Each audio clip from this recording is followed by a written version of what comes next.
आकाशवाणी नागपूर. मेधा नांदेडकर आपल्याला ठळक बातम्या देत आहे.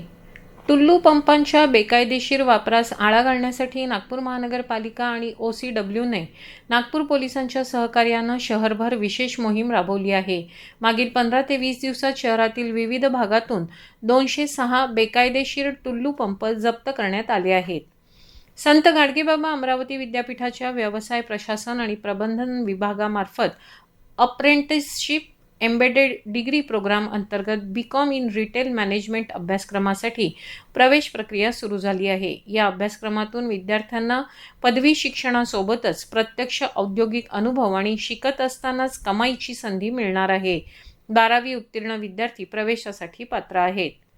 महावितरणनं आर्थिक वर्ष 2025-26 साठी नागपूर परिमंडलातील 7,03,590 लघुदाब वीज ग्राहकांना सुरक्षा ठेवींवरील 13,12,77,000 रुपयांचे व्याज परत करण्याचा निर्णय घेतला आहे. ही रक्कम ग्राहकांच्या मे आणि जून महिन्याच्या वीज बिलात थेट समायोजित करण्यात येत आहे.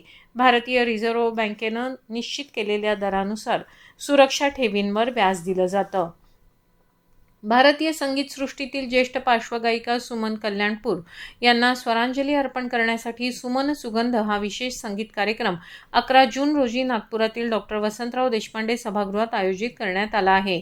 कार्यक्रमात त्यांच्या लोकप्रिय मराठी आणि हिंदी गीतांचं सादरीकरण करण्यात येणार असून सुरभी ढोमणे, अनुजा सावजी, अरविंद पाटील, डॉ. निशिकांत लोखंडे आणि मुकुल पांडे हे गायक सहभागी होणार आहेत. कार्यक्रम सर्वांसाठी विनामूल्य आहे. काँगोमध्ये एका महिन्याच्या आत इबोला आजारानं 100पेक्षा जास्त जणांचा मृत्यू झाला आहे. इबोलाचा प्रादुर्भाव बुंदीबुगियो विषाणूमुळे झाल्याचं सांगितलं जात आहे. या विषाणूवर अद्याप कोणतीही लस किंवा उपचार उपलब्ध नाहीत. याआधी काँगोमध्ये झैर विषाणूमुळे इबोलाचा प्रादुर्भाव झाला होता, त्यावर उपचार उपलब्ध आहेत. याबरोबरच हे ठळक बातमीपत्र संपलं.